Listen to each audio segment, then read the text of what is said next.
ድሩን ትቸው ግብዝነት እግዚአብሔርን ያሳጣል። እግዚአብሔር የሌለው ሰው እስከተባለ እግዚአብሔር የሌለው ራሱ ምንም የለውም ማለት ነው። እግዚአብሔር ያለው ሰው ምንም ባይኖረው ሁሉ አለው። ሐዋርያው ቅዱስ ጳውሎስ ምንም የለንም ግን ሁሉ አለን ብሎ የተናገረ ለዚህ ነው። ሁሉ አለን ማለት ሁሉን የፈጠረ እግዚአብሔር አለን፣ ምንም የለንም አለ የሚቆጠር ቁስ ለማለት ነው። የሚታይ ቁስ ለማለት ነው። ስለሆነ ምን ማለት ነው? ግብዝነት እግዚአብሔርን የሚያሳጣ ነው። በግብዝነት ነው ዛሬ ቀደም ሲል ሊቃውንቱም ሲሉት እንደነበረ ወርደን በሰፈር ከሰፈር ማልፈን በቤት በዶርም ተከፋፍለን የተቀመጥነው ግብዝነት በሰዎች ላይ የሚያመጣውን ሞት ካለመረዳት የሚመነጭ አስተሳሰብ ነው። ግብዝ ማለት የራስን ማንነት የበላይነት ለማረጋገጥ የሚከድበት ጥረት የእግዚአብሔርን አምላክነት በመንፈስ ቅዱስ አንድ የመሆናችንን ምስጢር የመርሳት ሂደት ነው። እና እኛ በእግዚአብሔር መንፈስ አንድ ይሆን ሁላችን ከአብራከ መንፈስ ቅዱስ የተወለድን በየትኛውም ሀገር ወንድማማቾች ነን። እንኳን ከምድር ያለው በባህሪ የሚመስለን በመልክ የሚተካከለን ሰው ይቅርና መላእክት እንኳን በነፍሳችን እንጂ በስጋ ባህሪ የማይመስሉን መላእክት እነርሱና እኛ ህብረታችን አንድ ነው። በኋላ ዘመን ከነርሱ ጋር ነው ለዘላለም ቅዱስ ቅዱስ እያልን እያመሰገን የምንኖረው። እና ይህ ግብዝነት በእውነቱ ዝም ብዬ ሳስብ ቤተክርስቲያንን እየረበሻት ያለ ይሄ መደራጀቶች አንዱን ይሄ ቦዝን አድናቂነት ዝም ብሎ መከተል በተለይ ከግብዝነት አንዱ ከንቱ ውዳሴ ነው። ከንቱ ውዳሴ ትልቅ ግብዝነት ነው። ቅዱስ ዮሐንስ አፈወርቅ ቅድም ያልኩትን ሊቅ ቴዎድሮስን ሲመክረው እንዲህ ይለዋል። ቴዎድሮስ ሆይ ለምን በከንቱ ውዳሴ ትታለላለህ? አትመለስም ምን ይለዋል። ከንቱ ውዳሴ ማለት አካልህን መልከኛ ነህ ቁመናህ ብላ ሴት ስላለች ቆብህን ጥለት ትሄዳለህን? ለምን በከንቱ ውዳሴ ትታለላለህ ይላል። ከዚያ ባላስፈላጊ ግብዝነት እንዳትያዙ ራሳችሁን ጠብቁ ይላል። ለምን ካላችሁኝ ሁሉም እስከ መቃብር ይከተላል ይላል። ምን ማለት መሰላችሁ? ለምሳሌ የሚሰርቅ ሰው ሲሞት መስረቁን ያቆማል። የሚዘሙትም ሲሞት ዝሙቱን ያቆማል። የሚያስመስልም ማስመሰሉን ሲሞት ያቆማል። ከንቱ ውዳሴ ግን መቃብር ድረስ ይከተላል። አይታችሁ ከሆነ ሲሰርቁ ኑረው ጻድቃን ጉዟቸው ወደ እግዚአብሔር ነው ተብሎ መቃብራቸው ላይ ይጻፍላቸዋል። አይለቅም ከንቱ ውዳሴ የግብዝነት ስሜት ስለሆነ እስከ መጨረሻው ሲከተል ይኖራል። እና ግብዝነት በእውነት እግዚአብሔር ምስክር ይሄ እኔ ባይነት እኔ አድርጌው ከአባቶቻችን ቅዱሳን አልተማርነውም። ክብራቸው ሲገለጽ ሲደበቁ ሲሸሸጉ ሲርቁ እኔ አላውቅም ሲሉ ሌላውን ሲያስቀድሙ ያ ነበር የአባቶቻችን ቅዱሳን ሁሉ መገለጫ።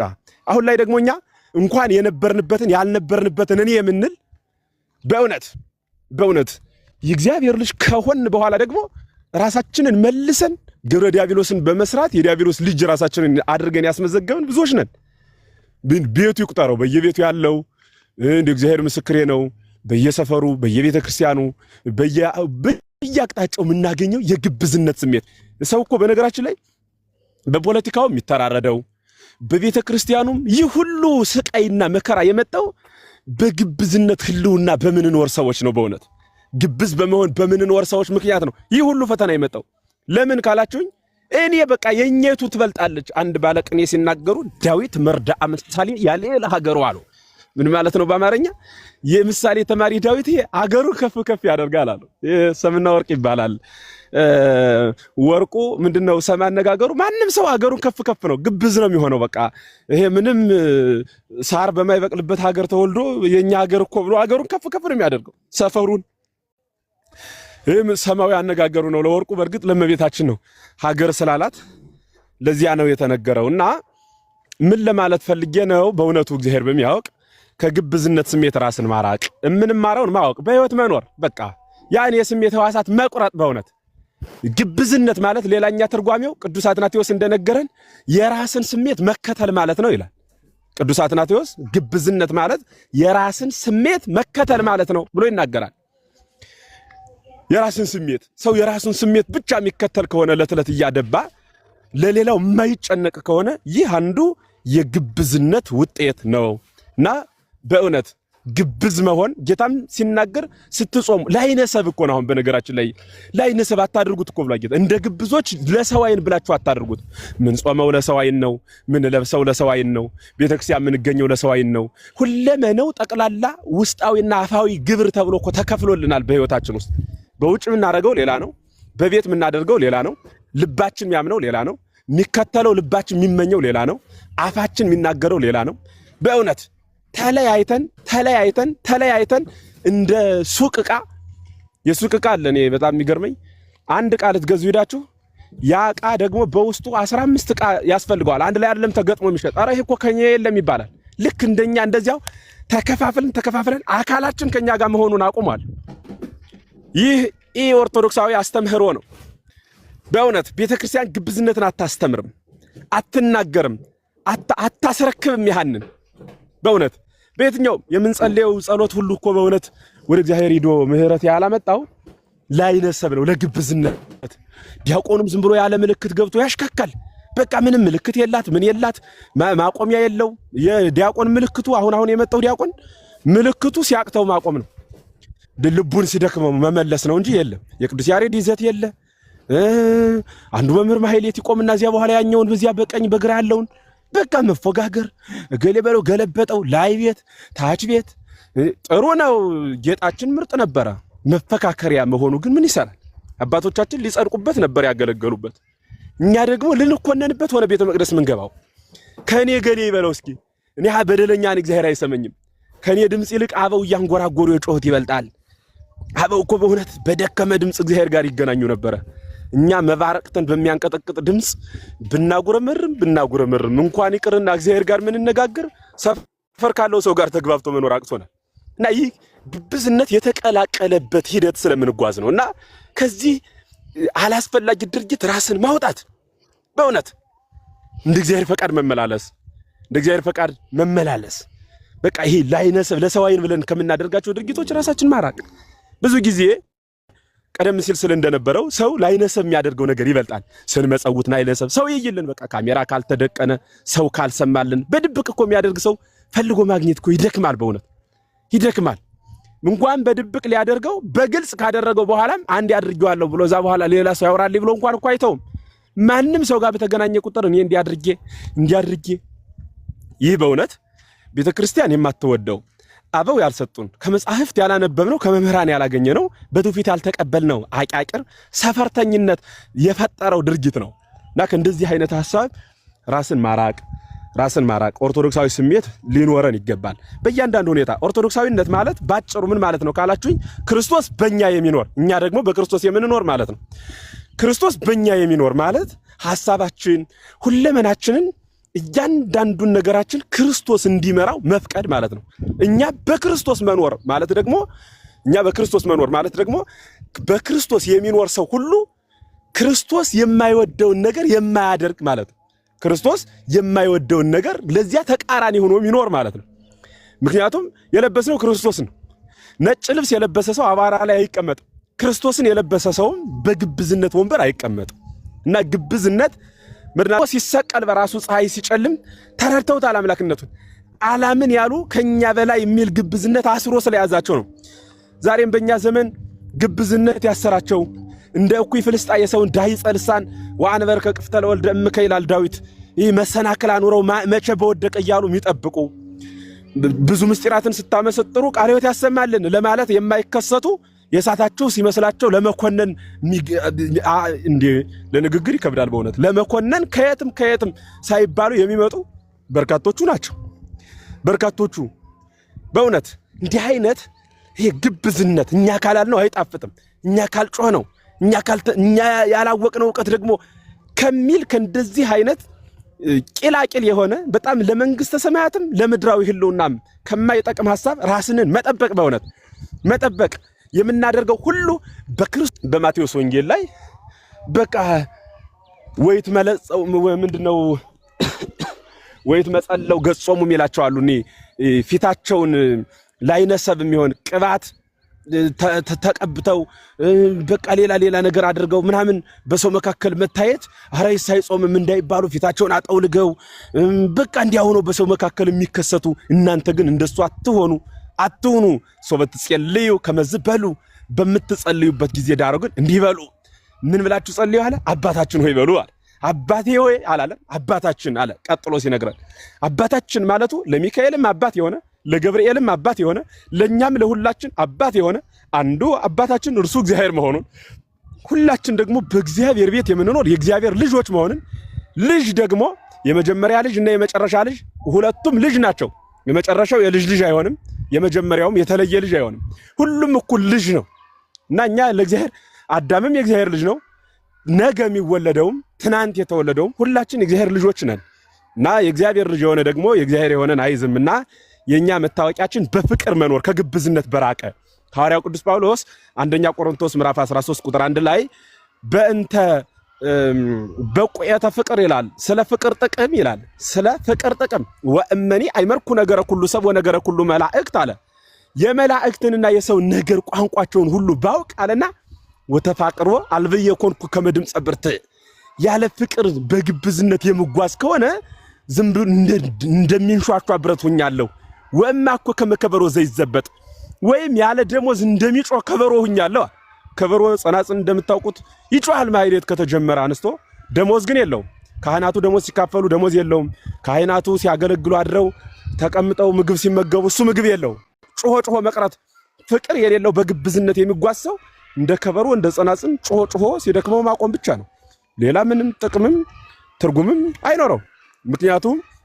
ምክንያቱም ለምንድን ነው ካላችሁኝ ፍቅር የለውም ነው። እንደዚያ ብቻ አይደለም። ፍቅር ባይኖር ይመጸውት የለ ሊል ይችላል አንዱ። እዚያው ላይ ይናገራል። ወእመኒ ወሀብኩ ስጋየ ለውእየተ እሳት ይላል። እንኳን ይቅርና ምጽዋትን ስጋዬን እንኳን ለእሳት መቃጠል አሳልፌ ብሰጥ ወተፋቅሮ አልብየ ኮንኩ ከመድምጸ ብርት ፍቅር ከሌለኝ እንደሚጮህ ብረት ሆኛለሁ ብሎ ሐዋርያው ቅዱስ ጳውሎስ ይነግረናል። የክርስትና መገለጫችን ግብዝነት ሳይሆን ፍቅር ነው። ግብዝነት የዲያብሎስ መገለጫ ነው። ግብዝነት ግብረ ዲያብሎስን የሚሰሩ ሰዎች መገለጫ ነው። እኛ መገለጫችን ፍቅር ነው። ትህትና፣ አንድነት፣ አብሮነት ዘበላዕሉ ሀልዩ ወአኮ ዘበምድር እንዳለ ቅዱስ ጳውሎስ የመሬቱን ሳይሆን የሰማዩን እያሰብን የምንኖር በሰማይ መተበት መለያየት የለም። እኛ ማለት ልክ ስፖርተኛ ሯጭ ዋናው መሮጫ ቦታ እስከሚገባ ድረስ ሩጫን በሰፈሩ እንደሚለማመድ ሁሉ መንግስት ሰማያት ስንገባ ቅዱስ ቅዱስ እያልና በትህትና ስለምንኖር ልክ በምድር ላይ ስንለማመድ የምንቆይ ቅዱስ ቅዱስ ማለትን ትህትናን ፍቅርን ስንለማመድ የምንኖር ማለት ሰልጣኞች ነን እኛ። ምክንያቱም በአሰልጣኙ በንጉሠ ነገሥት በኢየሱስ ክርስቶስ ፊት ለዘላለም ቅዱስ እያልን በፊቱ የምንኖር ነንና እኛ እንዲያ ነን እንጂ እንደ ስራ ፈት ወይ ደግሞ ተኝተን ኑሮ ሰው ድንገት ሩጫ እንደማይወዳደር ሁሉ ተኝተን ኑረን ድንገት መንግስተ ሰማያት የምንገባም አይደለንም። ስለሆነም ሐሳብ እግዚአብሔርን ቃላት እግዚአብሔርን በሚገባ ተረድቶ መጻሕፍትን አነቦ በትሁት ስብዕና መኖር ለሰዎች መውደቅ ሳይሆን ለመናሳታቸው ምልክት መሆን ምሳሌ መሆን ሰዎችን ከመጉዳት ይልቅ በመርዳት ራስን መወጠር በዚያ ልክ ራሳችንን ሰው በነገራችን ላይ ኃጢአት የሚሰራው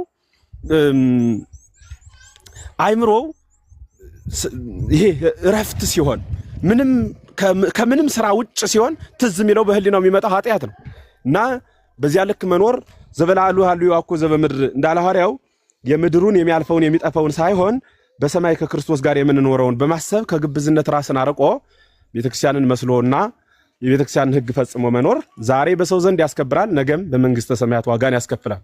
እንዲያ እንድናደርግ ያው አምላክ ይርዳን። መምህራኑ ወደ ኋላ የመጣችሁ ሁላችሁን ሰላም ብያለሁ።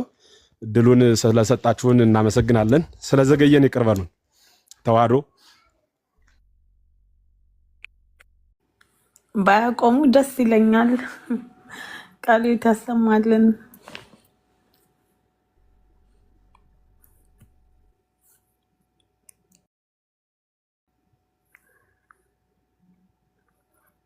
ምን ልበል?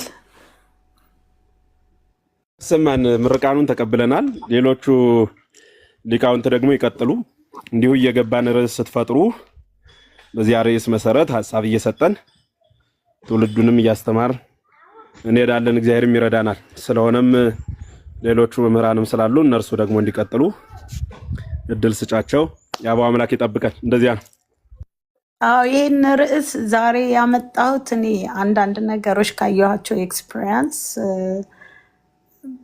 በጣም ማወቅና መማር ስለፈለግኩ ነበር። እነ ቄስ ቴድሮስም ነበሩ፣ እነ መምህር መንበሩ እነሱ አስተምረውበታል። ግን ማናቸው ትላንት የነበሩት ከእርስዎ ጋር ጠፉብኝ ስማቸው። መምህር ነብዩ ዋካ ብርሃን እሳቸው ነበሩ እና እሳቸው እንደውም ይሄ በጣም ረጅም ጊዜ ወስዶ መማር አለባችሁ አሉን እና በዛሬ ብቻ የሚያልቅ አይደለም ብለውናል። የእርስዎን አስተያየት ደግሞ አላውቅም። አይ ግሩም ነው ይሄ። ከለቀቀን እኮ ሌላው ለቀቀን ነው። በቃ ቀላል እኮ ነው በነገራችን ላይ። እና ዋናው ትልቁ ይሄ ነው። ይሄ ከግብዝነት ስሜት መራቅ ማለት ይሄ ሰው ራሱን ከገደለ ራሱን መግደል ማለት ታንቆ መሞት አይደለም። ለኃጢአት ምጉተ ረስዩ ነፍስታክሙ ለምግባር ኃጢአት እንዲህ ለሐዋርያው ቅዱስ ጳውሎስ ኃጢአትን ለመስራት ራስን መግደል ማለት እኮ ነው። የሞተ ሰው ኃጢአት አይሰራም ተነስቶ፣ አስከሬን ኃጢአት አይሰራም። እናንተም እንዳስከሬን ሁኑ ይላል ሐዋርያው። እንዳስከሬን ሁኑ ማለት ኃጢአት እንዳይዛችሁ የሞተ መስላችሁ ታዩት ማለት ነው። ልክ በነብር መስሎ ይናገረዋል ሐዋርያው ቅዱስ ዮሐንስ አፈወርቅ ደግሞ ሲተረጉመው ይሄንን መልእክት በነብር ፊት የቀረበ ሰው የሞተ መስሎ ነብርን እንደሚያሳልፍ ሁሉ ኃጢአት ነብር ነውና ሊይዛችሁ ሲመጣ እናንተም እንደሞታችሁ ናችሁ ታዩት ይላል። እና እንደሞተ ሰው ሆኖ መታየት ነው ለኃጢአት። እንዲያሆን ማለት ሌላ ሁሉ ይስተካከላል ማለት ነው። ልክ ለምሳሌ ቤት ውስጥ አንድ ሰው ሊገባ ቢፈልግ ቁልፉ ከተዘጋበት ሁሉንም ነገር ቢሞክር መግባት ላይችል ይቻለው ይሆናል። በስርዓት መግባት የሚችለው ቁልፉ ቤቱ ሲከፈት ግን ውስጥ ያለውን ሁሉ ለማዘጋጀት እድል ያገኛል። ከዚያ በኋላ ይሄኛው መግቢያ ቤት ይሄኛው እያንዳንዱን ምግብ ቤቱንም መኝታ ቤቱንም ማየት ይችላል። እና ይሄ ቁልፍ ሐሳብ ስለሆነ ለቀናት ሊነሳ የሚገባ ከዚህ ላይ አልሰራንም እግዚአብሔር በሚያውቅ። ቀደም ሲል አንድ ቦታ ላይ ለካህናት ስልጠና ሰጥቼው አውቃለሁ። ከዚያ ውጭ ግን እንዲህ በትምህርት ደረጃም ተነስቶ የሚያውቅ አይደለም። እና ጥሩ ርዕስ ስለሆነ የተነሳው መምህርም እንዳሉት ሌሎችም አባቶችም ስላሉ በጋራ እየመጣን በሚገባ እናስተምርበታለን። ሰዎች በዚህ ዙሪያ ጥያቄ ሲኖራቸውም ደግሞ እየተቀበልን የምንቀጥል ይሆናልና በጣም ግሩም ድንቅ ነው። አንቺም በርቺ፣ ሌላውም እንደዚያው እና ጥሩ ነው። እኔ የሚቀጥል ባይ ነኝ ማለት ነው። እሺ መልካም። ጥያቄ አላችሁ? ቅድም ትውልደ ገጠሬው ነበሩ። ኦኬ፣ ሌላ ያልነበረ ማን አለ? ሁሉም ነበሩ።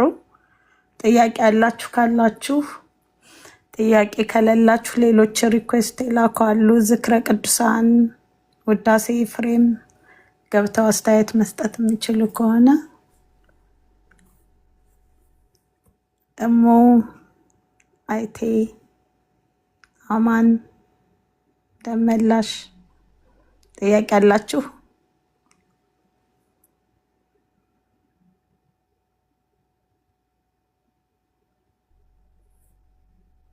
ኦኬ፣ ጥያቄ ከሌላችሁ ምናልባት ነው የምጠይቀው እዚህ ላይ እንግዲህ እንደ ምዕመን ሆነን ለአገልግሎት ለመሳተፍ ስንገባ ቅዳሴም ቢሆን ለማስቀደስ ስንገባ በአይን የሚታይ በቃ በግልጽ የሆነ እርስ በርስ ያለ ካህን ከዲያቆን ጋር፣ ሊቃውንት ከካህናት ጋር፣ መነኮሳት ከካህናት ጋር ያለ የሚታይ አይነት በግልጽ በቃ ለመግባባታቸው የተጨቃጨቁ እንደሆነ ምናምን እንደዚህ አይነት ነገር ሲታየን በጣም በቃ እየተበሳጨን መሰናከለን ያው እንደዛ ያጋጥመኛል። ምን ነው አሁን ይሄን ባያደርጉ የሚል ነገር ውስጤ ይፈጥርብኛል። እንደዛ አይነት ነገር ሳይና ከእንደዛ አይነት ፈተና ራሳችን እንዴት ነው ማራቅ የምንችለው?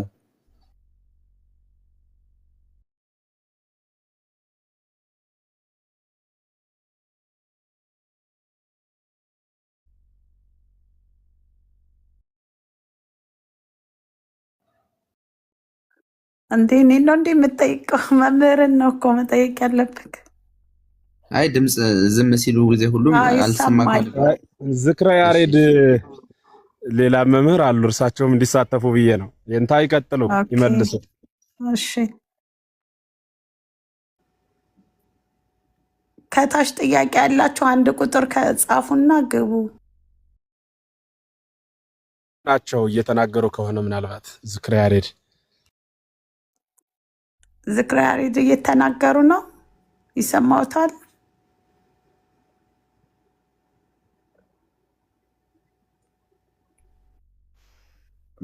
አቤት ጠራችሁኝ መሰለኝ። ምን ነበር ተዋህዶ? ደመላሽ ጥያቄ አለው፣ ድገምላቸው። እሺ ጥያቄው በአገልግሎት ላይ ቅዳሴም ላይ ምንም ማህሌትም ላይ እንደዚህ እኛ ምዕመናን ለመሳተፍ ስንገባ በአገልጋዮች ላይ የምናየው ግልጽ የሆነ አለመግባባት፣ ሽኩቻው፣ አንዱ አንዱን ሲቆጣ መገለማመጥ፣ እንዲህ አይነት ነገሮች ካህኑ ዲያቆኑን፣ ሊቃውንት ደግሞ እንደገና ካህናትን፣ መነኮሳት፣ ካህናት እንዲህ በቃ የሚታይ ነገር በግልጽ በቃ ምን ነው አሁን ይሄን ባያደርጉ የሚያስብል ልባችን ውስጥ እኔ አሁን እንደዛ ይፈጥርብኛል። አሁን ይሄን ባያደርጉ ምን አለበት? በዛ ላይ በአገልግሎት ላይ በዛ ላይ በቃ የሆነ ለምሳሌ ቅዳሴ መላእክት ይገኙበታል፣ መንፈስ ቅዱስ ይወርድበታል፣ እንደዚህ ብለን በአእምሯችን እየፈራን እየቆምን ከዛ ያንን ስናይ እንደ ይሄ ነገር ምንድነው ለምንድን ነው እንደዚህ የሚያደርጉት የሚል መሰናከል ሐሳብ በልቤ ይመጣብኛልና እንዲህ አይነት ፈተናዎችን እንዴት እናረቅ የሚል ነው። መልካም መምህር ኤፍሬም ቃልዮት ያሰማልን፣ አስበ መምህራን ያደለልን። እንግዲህ ይሄ ያለ እውነት ነው። በአገልግሎት መካከል የሚከሰት ነገር ነው። ልበ አምላክ ቅዱስ ዳዊት አምኑ ወይትአብሱ ይላል፣ ተቆጡ ግን አትበድሉ ይላል እና ተግሳጽ ያስፈልጋል። ለምሳሌ በአገልግሎት መካከል ላይ ምናልባት ቃለ እግዚአብሔሩ ሲበላሽ ሲያዩ አባቶች ይገስጻሉ። ምክንያቱ ይሄ ደግሞ ከቀናኢነት የተነሳ ነው። እርግጥ ራስን ገዝቶ ማገልገል መልካም ነው። ከመቆጣት ይልቅ በትዕግስት ያንን በኋላ ማስረዳት መልካም ነው። አብዛኛውን ጊዜ ግን ለምሳሌ ንባብ ሲነበብ ቢገነጠል ከሆነ የዛን ጊዜ ሊመልሱ ይችላሉ። ከዛ ውጭ የሽኩቻ መገለማመጡ አሁን ላይ ቀረ እንጂ እንዲሁም በክፍለ ሀገር ላይ ያቋቋም ተማሪዎች ቅድም እንደተባለው ለምሳሌ ቅድመ ከዘርዝረው ተላይ ቤት ታች ቤት የሚባል አለ። ያም ደግሞ በጉሮሮ የጉሮሮ የሚባል ነገር አለ። ምናልባት እናንተ ያው ለእናንተ ግልጽ ላይሆን ይችላል፣ ብርሃኑ ግን ያውቁታል። እና እርስ በርስ ባለማወቅ የተነሳ መቋሚያ ሁሉ አንስተው በመቋሚያ ሁሉ በጸናጽል ሁሉ የመማታት እንትላል በመሀሌት አገልግሎት ውስጥ። አሁን ላይ ግን አብዛኛውን እየተረዱት ያ ነገር ያለ አይመስለኝም። አብዛኛውን አሁን ደግሞ ያቋቋም መምሩም ጎም የቅኔውም ወደ መንፈሳዊነት እየመጡ መጻሕፍትንም እየተማሩ ኮርሱም እየወሰዱ ከዛ እየወጡ ያሉበት መንገድ ነው ያለው። እርግጥ መማር ብቻ አይደለም ተግባራዊ የሚያደርገውና ወደ ተግባር መምጣት ያስፈልጋል። ራስን አሳምኖ መምጣት ያስፈልጋል እና ከዚህም አንጻር ነው። ያም ሆነ ይህ በአገልግሎት መካከል ላይ ቀሲሱ ዲያቆኑን፣ ሊቀ ዲያቆኑ ወይም ደግሞ ጉልበት ያለው አንዳንድ አምባገነን አባቶችን የመገላመጥ ነገር ይኖራል። አውደ ምሕረት ላይም እርስ በርስ ያለመግባባት ማይክም አንዱ ሊያዝ እየተባለ ሽሚያ ነገር ይፈጠራል። እኔ ልበል ያው ይሄም ከግብዝነት ጋር የተያያዘ ነውና እኔ መርሃ ግብሩን ልምራ ስብከቱ ላስተምር ማለትና ህዝብ ሰብሰብ ሲባል ለተሪው ከበሮውንም እኔ ሊያዝ በማለት በዛም መካከል ላይ እንደዚሁ ግጭት ሊፈጠር ይችላል። አይደለም በካህናት ብቻ ሳይሆን ምዕመናኑ ራሱ እነዚህ ከበሮ መምታት በሰንበት ትምህርት ያለፉትም እኔ ካልያዝኩ ብለው የከበሮ ላይ የመጣላት ነገርም ቢገጥመን አጋጣሚዎች አሉና ትልቁ ነገር እኛ ምን እናድርግ ወደሚለው ሲመጣ አንዱ መፍትሄው ካህናቱ ይህን ነገር መቅረፍ ነው። እንደ መንፈሳዊ አገልጋይነት ጸብ አይደለም። መንፈሳዊ አገልጋይነት ክርክር አይደለም። መንፈሳዊ አገልግሎት ጥል አይደለም እና አንድ ሰው ሲያጠፋ ግን መገሰጽ ግድ ነው። ቅዱስ ዳዊትም እንደተናገረ ቀደም ሲል እንዳነሳሁት ግን ይሄ ነገር ሲፈጠር በአስተዳደር ጽሕፈት ቤቱ ካህናቱ እንግዲህ ቄሰ ገበዝ አለው፣ ሊቀ ጠበብት አለው፣ ሊቀ ዲያቆን አለው፣ ርዕሰ ደብር አለው፣ ቀኝጌታ ግራጌታ አለው፣ ማህሌቱም የራሱ አለው፣ እንደ ስብከቶች ኃላፊ አለው። በአጠቃላይ ቅደም ተከተል አለው አገልግሎቱ ላይ መንፈሳዊ አገልግሎት ላይ ስንመጣ ከዛ ቀጥሎ አስተዳደር ጽሕፈት ቤት የሚደርሰው በቃ ጉባኤ የራሱ ነገር አለውና እንደ አስተዳደር ጽሕፈት ቤት ይህም በውይይት መፍታት ነው። መጽሐፍ ለምዕመናን ለሌላው መሰናክል ከምትሆን የድንጋይ ወፍጮ በአንገት ላይ አድርገህ ወደ ጥልቅ ባህር ብትወድቅ ይቀላል ነው የሚለውና መሰናክልነት ራስን አለማዳን ነው። ዮሐንስ አፈወርቅ ሲናገር ራስን የማትገዛ ከሆነ ራስን ገለሃል ነው የሚለውና ራሱን የማይገዛ ሰው ራሱን የገደለ ነው።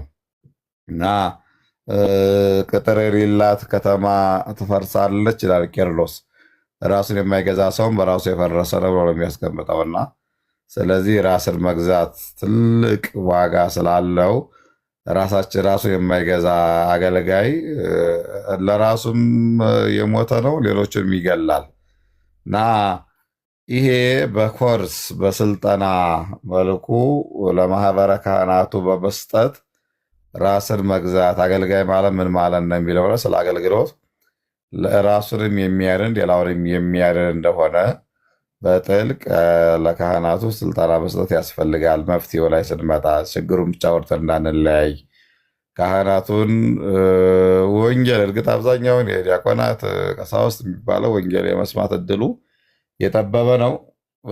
በሁለት መልኩ ነው ባይ ወዲያ አንዱ ከድካም አንጻር ነው። ማህሌት ቆመው ቅዳሴ ቀድሰው አብደ ምሕረት ላይ ቁጭ ብለው ለመስማት እንቅልፍም ይመጣል፣ ድካም አለ። ሁለተኛው ግን ያው ፈቃደኛ ለመሆን ነው። ይሄ ግብዝነት የሚያሳየን ይህንን ነው። ከቅዳሴው በላይ ያለ አገልግሎት ያለ አይመስለንም። ከማህሌቱም በላይ ደግሞ ማህሌታውያኑ ከቅዳሴው በላይ አድርገው ማህሌት ነው ያሉ። ቅዳሴው ደግሞ ከቅዳሴውን ከማህሌታውያኑ በላይ አድርገው ያዩታል። ሰባኪያው ደግሞ ወንጌል ነው፣ በቃ በወንጌል ከሆነ ህይወትን እያለ እየጠቀሱ ህይወት በወንጌል ነው የሆነው እያሉ ወንጌል ብቻ የበላይ አድርገው ያዩታል። በአገልግሎት ውስጥ ግን አንዱ የበላይ አንዱ የበታች የለም። ማህሌቱ ስንመለከተው ስብሐተ እግዚአብሔር ነው፣ በቅዱሳን መላእክት ዘንድ ያለ ነው። መላእክቱ ምስጋና በሰማይ የሚቀጥል የማህሌቱ ቅዳሴ ስንመለከት ደግሞ ጌታ ስጋውና ደሙ የምንቀበልበት ነው። ጌታ ስጋና ደም ካልተቀበልን መዳን የለም፣ ግልጽ ነው። ወንጌሉ ደግሞ ወደ ጌታ ስጋና ደም የሚያቀርብ ለንስሐ ሞት የሚያበቃ ነው። ምንም ድርድር የለውም። አንዱ አገልግሎት ከአንዱ አገልግሎት አይበልጥም እና የማበላለጥ ነገር ስላለ ከዚህም የተነሳ ሽኩቻ የሚፈጠረውና ወንጌል መስማት ቢኖር በሁሉም ወንጌሉ ሰብሰብ አድርጎ ፍቅርን የሚያስተምር አንድነትን የሚያመጣ ወንጌል ነውና ይህንን ቢደረግ መልካም ነው። ከዛ ውጭ ግን ቅድም ነው በስልጠና መልኩ ካህናት እንደዚህ አይነት ነገሮች ላይ መንፈሳዊ አገልግሎት ላይ ቢሰጥ መልካም ነው። ምዕመናን ምን ማድረግ አለብን የሚባለው የምትማሩትን ማድረግ ነው። እናንተ ከምዕመናን የሚጠበቀው መቼም አንድ መሰናክል አይቶ በዛው ሸሽቶ ወይም ደግሞ አፈንግጦ መጥፋት አይደለም። እኔ ባጠፋ እኔን አይደለም የሚከተሉ ያ ምዕመን፣ ምክንያቱም አርአያው ሊሆን ይችላል። አገልጋይ ግን ወይ የተማርነው ትምህርት ምክንያቱም እዛ ጋር የምናመልከው ክርስቶስን ልናመልክ ነው የመጣ ነው። ንስሐ ልንገባ ነው የመጣ ነው። ልናስቀድስ ነው የመጣ ነው። ጌታን ስጋና ልንቀበል የመጣ ነው እና በምንመለከተው መሰናክል ራሳችን ልናጠፋ አይገባም። ከተሻለ ደግሞ ቀስ ብሎ ያን ያየነውን ጥፋት ለምንቀርበው ሰባኪ ለምንቀርበው ካህን ያን አስተያየት መስጠት ይቻላል። ቤተክርስቲያን ኮላ ቤት አይደላት ሙሰብ የሁላችን አይደለች። ስለዚህ በዚህ ዙሪያ ላይ ይህ ነገር ሲገጥመን የተማርነውን መኖር ነው የሚያስፈልገው። ለምሳሌ አሁን ወንድማችን የጠየቁት ደመላሽ መቼም ክርስቶስን ሊያመልኩ ሄደው አንድ ቄስ አንድ ዲያቆን ሲቆጣው አይተው አንድ ቄስ አንድ መርጌታ ወይ ደግሞ አንድ ያቋቋም መምህር ከስር ያለው ቀጥሎ ያለው በዘንብር ይባላልና ወይም ደግሞ መርጌቶችን ሲቆጣ አይተው እንዲህ መምህር ገሌን ለምን ተቆጣ ብሎ በዛ አኩርፎ መሄድ አይደለም። ቢቻል ይሄ ነገር እንዳይሆን አስተያየት መስጠት ይቻላል። በወረቀት ጻፍ አድርጎ ብዳዊ ብጻት ማስገባት ይቻላል። ከዛ ባለፈ ደግሞ አስተዳደር ሄዶ ይሄ ነገር ባይሆን ተብሎ ቀርቦ ማናገር ይቻላል። የሩቅ ክርስቲያን መሆን ተገቢ አይደለም። እንዲያው ገሌ እንዲህ ሲያደርግ አይቼ ቤተ መቅደስ ላይ ባየው ነገር ደስ አይለኝም ብሎ አኩርፎ ወይም ሌላ ቦታ መቀየርም አይደለም። አሁን አዲስ አበባ ላይ የተለመደው እንደዚህ ነው። አድባራት ብዙ ስለሆኑ እኛ አሁን ጎፋ ገብርኤል ለማገለገለው ጎፋ አካባቢ እንኳን ኪዳነ ምሕረት አለች፣ ቤዛ ብዙኃን ኪዳነ ምሕረት አለች፣ መርቆሪዎስ አለ፣ ኡራኤል አለ። እዛው ቅርብ ነው። እዛው ምዕመናኑ ቅርብ ነው።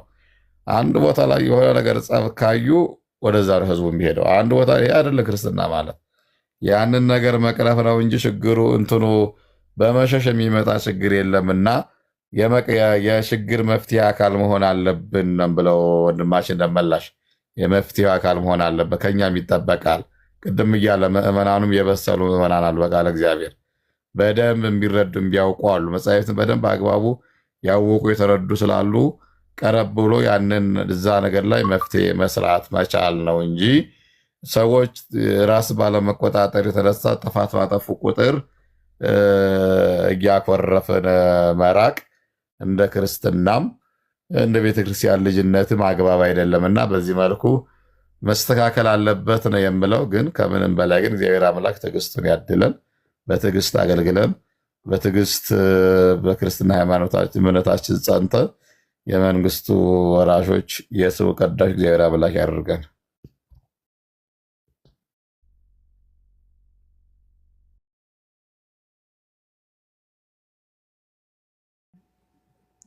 ተመልሶልሃል ደመላሽ? ያሰማልኝ ቃልዎት ያሰማልን ብለናል። መምህር ገብቶሃል ወይ ነው የሚባለው። ተመልሶልሃል ሳይሆን እያወቀው አይደለም ሰው የሚጠይቅ መቼም እና መልሶ ሲሰጥ ገባ ለቀጣይ ነው ግድ የለውም። ገብቶሃል ወይ ቢባል ጥሩ ነው። ካልገባው ሌላ ማብራሪያ እንዲጨመር እንጂ ተመልሶልሃል የሚባል ለመምህር ነው፣ ፈተናውን ላመጣ መምህር ማለት ነው። እሱ ላይ ብዙ ሰው ነው ይህን ቃል የሚጠቀመውና እንዲስተካከል ነው። ከዚያ ውጭ ግን በእውነት እንዲሁ እየተሰባሰብን ምዕመናኑን መጠበቅ፣ ያመኑትን መጠበቅ፣ ያላመኑትን ማስተማር ይኖር መልእክቴ ነው። በእንደዚህ አይነት ነገር አጭር ነገር ለመጨመር አንዲት እናት የወለደቻቸው ልጆች በሀሳብ አልግባባ ቢሉ አንድ ትልቅ ወንድም ወይ ትንሽ ወንድም ቢኖራቸው ትልቅ ወንድሞች ሁለቶች አልግባባ ቢሉ ትንሽየው በእናንተ አለመግባባት ከዚህ በኋላ እኔ ከዚህ እናንተን ከወለደች እናት ጋር እናቴ ናት ብዬ አብሬ አልኖርም ተብሎ አይጠፋም። ለምን ቢባል የትም ሀገር ብንሄድ የስጋ እናት ሁለተኛ ማበጀት አይቻልም። አንዲት ናት፣ የተገኘነ ከእርሷ ነው። ቤተክርስቲያንም እናታችን ናት፣ ያገኘናት የተገኘነ ከእርሷ እንደመሆኑ መጠን በካህናት አለመግባባት ከዚህ በኋላ ከች ቤተክርስቲያን አልኖርም ብሎ ራስን ማራቅ፣ የበርካታ ሰዎች ከቤተክርስቲያን መራቅ የካህናት አለመግባባትን ነውና ምዕመናን ያልተረዳችሁት ነገር ቢኖር ሰው መሆናችንን ትረሱናላችሁ። ችግሩ እሱ ነው። የሚገርማችሁ ካህን የሆነው ሰው እንደሆነ ነው። ሰውነቱን ለቆ አይደለም ካህን የሆነው እና ልክ እናንተን የሚሰማችሁ ስሜት ሁሉ ይሰማዋል። መበሳጨት እኛ እንደምንበሳጨው ይበሳጫል። ካህኑ ማለት የተለየ ፍጥረት አይደለም፣ ሰው ነው። ሰው እንደሆነ ካህን ነው የሆነው እና ይሄን በሚገባ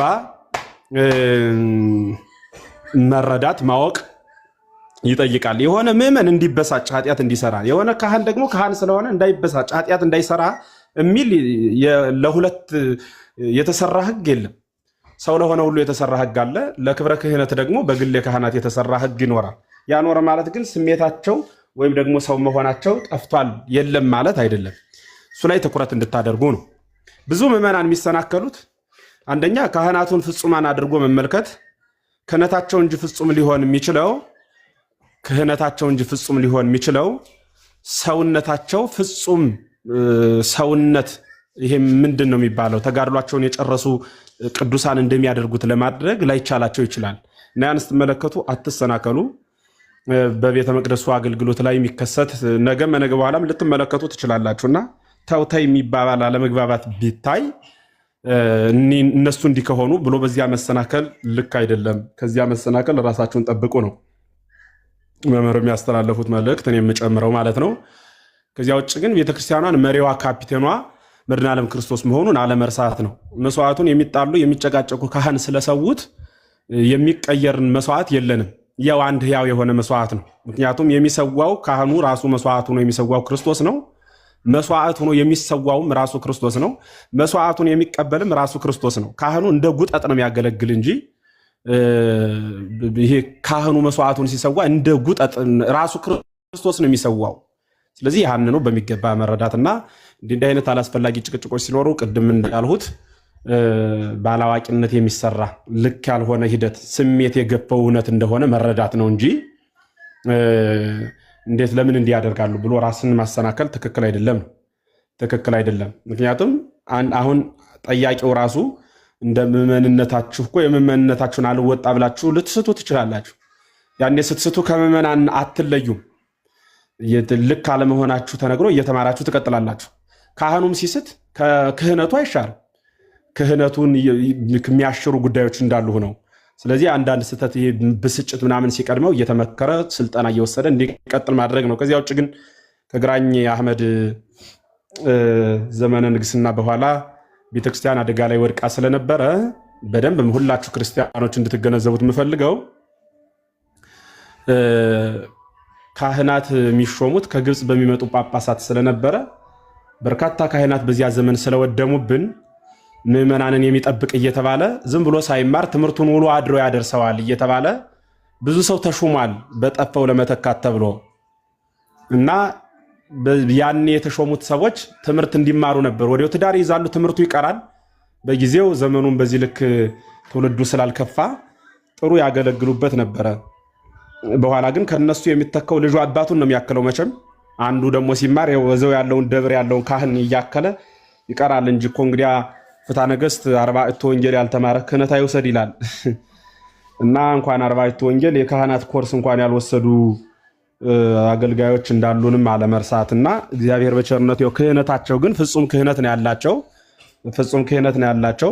ያን ፍጹም የሆነ ክህነት እግዚአብሔር የሰጣቸውን ክህነት መጠቀም፣ ልጅነትን ማግኘት፣ ትምህርቱን ከመምህራን ማድረግ ነው። ጥሩ ጥሩን ነገር አብነት ማድረግ። ሲሰናከሉ ስታያቸው ግን እንደነርሱ እንሰናከል አትበሉ። አንዳንድ ሰው በካህን ሲያምን የኖረ የሚመስል ሰው አለ። በክህነትና በካህን ማመን ሁለቱ ይለያያል። አንድ አንጣሊሶል በሁለተኛ ደረጃ በካህኑ ሲያምን የኖረ ማለት ምን ማለት ነው? ካህኑን አምላክ ብሎ ሲከተል የነበረ ይመስለዋል። ካህኑ ሲስት አብሮ ሚስት ማለት ነው። እኛ እንዲህ አይነት የለንም። ያመንነው ክርስቶስን ነው። የካህኑ ስራው እኮ ክርስቶስን ማሳየት ነው። ክርስቶስን አሳየኝ ብየው ካህኑ በደንብ ማሳየት ስላልቻለ ካህኑ ስላላሳየኝ ክርስቶስ የለም ይባላል እንዴት? እና የካህን ግብሩ ክርስቶስን ማሳየት፣ ክርስቶስን መስጠት ነው። ካልሆነለት ወደሚሆንለት መሄድ ነው እንጂ አይ በቃ እሱ ማሳየት ስላልቻለ ክርስቶስ በካህኑ አንደበት በስርዓት ስላልተገለጸ አምላክ አይደለም ብሎ ከሃይማኖት መውጣት፣ ራስን ማናወጽ ትክክል አይደለም። ስለሆነም አደራ የምንለው የካህናትን መሰናከል፣ መሳት፣ የመምህራንን ድክመት እያያችሁ ራሳችሁን ከቤተክርስቲያን አታርቁ መልእክቴ ነው። እግዚአብሔር ይስጥልኝ።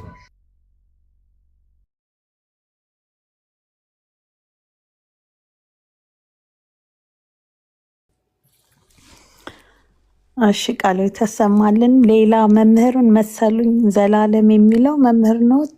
ሰላም እንኳን ደህና መጡ። ዚ ኦርቶዶክስ የሚለው ጥያቄ አለኝ ብለዋል። ጥያቄው ግን በዚህ በርዕሱ በተማርነው ዙሪያ ከሆነ ነው እንጂ ሌላ ጥያቄ አይቻልም።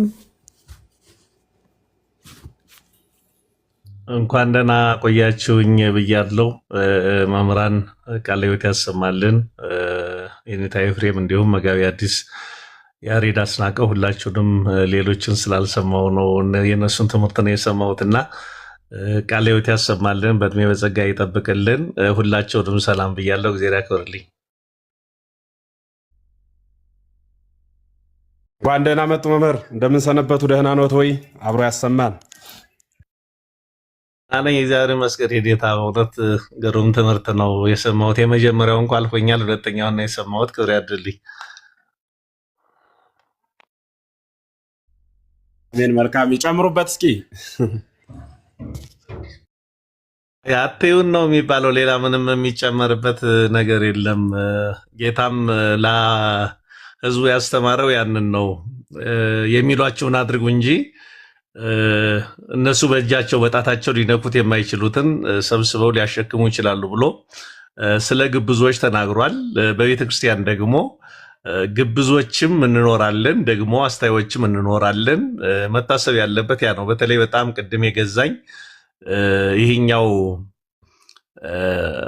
ልጆች ስለተጣሉ ቤት ጥሎ መውጣት፣ እናት ጥሎ መውጣት እንደማይገባ ሁሉ እኔ ደግሞ ከዚህም እንደው ዝቅ አድርጌ የማየው እኛ የቤተክርስቲያን አገልጋዮች ሰራተኛ ነን፣ የቤት ሰራተኞች ነን እና በሰራተኞች አለመግባባትና ስነ ምግባር ብሎ ቤቱን ጥሎ የሚወጣ የቤት ልጅ የለም እና አገልጋይ ማለት ራሱ ሰራተኛ ማለት ነው፣ የቤት አገልጋይ ነው። ስለዚህ በአገልጋዮች ዙሪያ ላይ የሚነሱ ነገሮች አሉ። አሁንም በዚህ በጣም ብዙ ጊዜ የተለያየ ቤት የምታነሱ አጀንዳ ያላችሁ ሰዎች አላችሁ። አገልጋይ ተመላላሽ ታካሚ ነው፣ እዛው የሚሰራ ታካሚ ነው። ምዕመናን ደግሞ ተገልጋዮች ናቸው፣ ታካሚዎች ናቸው። ዶክተር ሆኖ ብቻ ሳይታከም የሚኖር ሰው የለም። አገልጋይ ሁሉ ንስሐ አባት ያስፈልገዋል። አገልጋይ ሁሉ ንስሐ ይገባል። አገልጋይ ሁሉ ደካማ ነው። ይሄ መታወቅ አለበት። ቤተክርስቲያን በሰው ቦታ አትለካም። ይሄን መረዳት እንግዲህ በጣም ቀላል ነገር ነው ብዬ አስባለሁ። አንዳንድ ሰዎች በዚህ ሊያሸማቅቁ ይፈልጋሉ። የአንድ መምህር ጸባይ ወይም የሆነ የአንድ መነኩሴ ችግር እዚህ ሚዲያ ላይ ተለቆ ተመልከቱ ምናምን ሊባል ይችላል። በብዙ ሺህ ከሚቆጠር አገልጋይ የአንድ ሰው ህይወት ቤተክርስቲያንን ሊለካት በፍጹም አይችልም። በዛ ላይ በነገራችን ላይ ያው ኃጢአት የተፈቀደለት ሰው የለም። ለምዕመናን ተፈቅዶ ካህናት ብቻ ወይም አገልጋዮች ብቻ የማያደርጉት ኃጢአት የለም። ለሁሉም ክልክል ነው። በምዕመናንም ቤተክርስቲያን ትለካለች።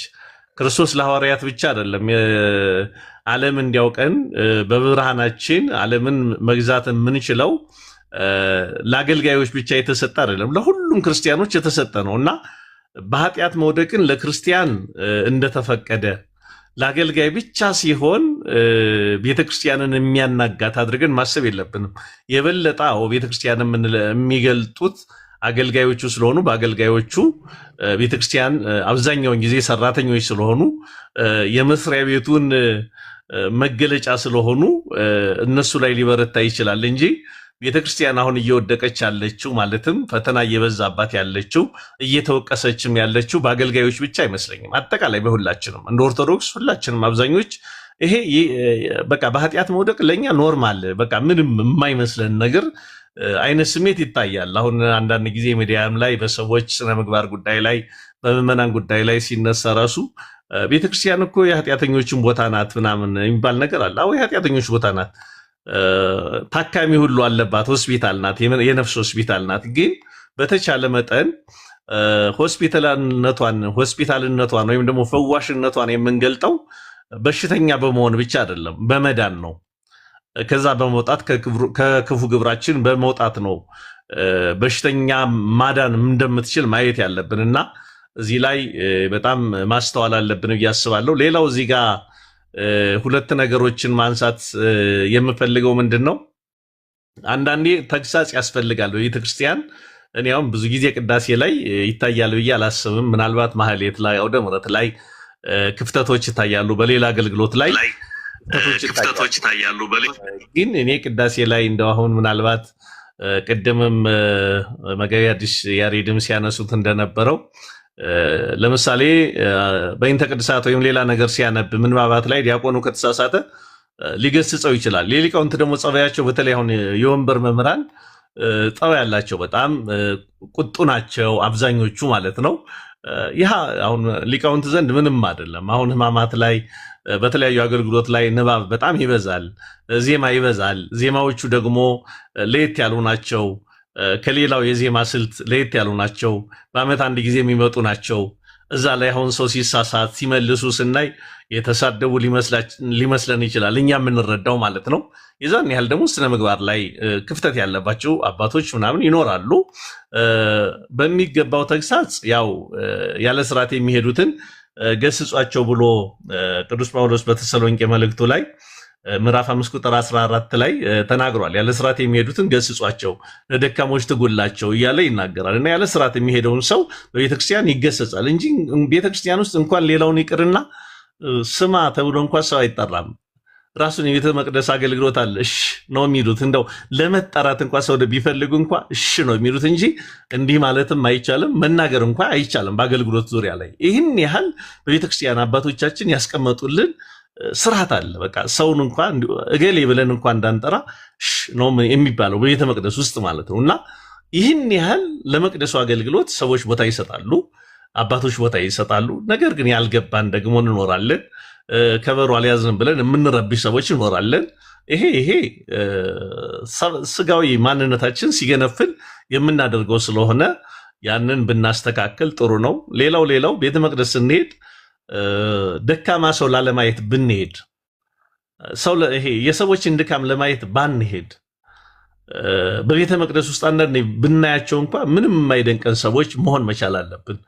በእያንዳንዱ ጊዜ ተንሥኡ ለጸሎት አልዕሉ አልባቢክሙ እየተባለ የሚጠራው ብዙ ጊዜ ህሊናችን ይሄ የሰዎችን ደካማ ህይወት ለማየት የሰዎችን ስህተት ላለማየት አይምሯችን መንፈሳዊ ነገር ጥልቁን ነገር እንዲያይ ነው።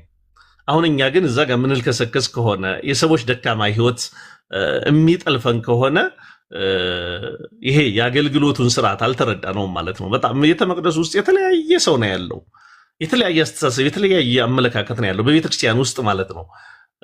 ብዙ ጠባይ ነው ያለው፣ ብዙ ስነ ምግባር ነው ያለው፣ ብዙ እውቀት ነው ያለው፣ ብዙ አለማወቅ ነው ያለው።